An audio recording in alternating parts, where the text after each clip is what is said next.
because your parents or people who come before you have always looked at a certain group of people that way, that may be right in that they've done it that way, but that doesn't make it right in that is that the most Christian thing to do. And I dare to say the reason why Jesus came was to challenge that. In fact, he does. He does challenge that. And whenever you go to Acts 2, you see Paul, he's stepping out and he's starting to kind of bring in different ethnic people, the Gentiles, if you will. Keep following that in Galatians, you see Peter, our first pope, Peter himself, who doesn't want to go around Gentiles. And Paul calls him out. In fact, in Galatians, he says, I told Peter to his face about only staying with one group of people. That is not what we're about, brothers and sisters, on both sides, if you will. What is it like to grow up in a neighborhood like that?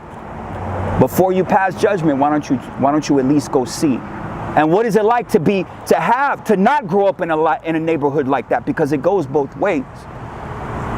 Dialogue. Isn't that what Jesus is getting at?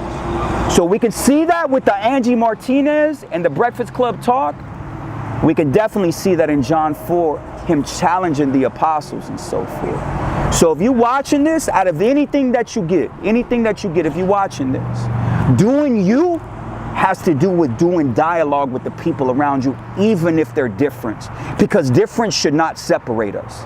In fact, if we're Christian, our differences should bring us closer together and make us stronger together. Isn't that what life is about? This is the last episode of Do You.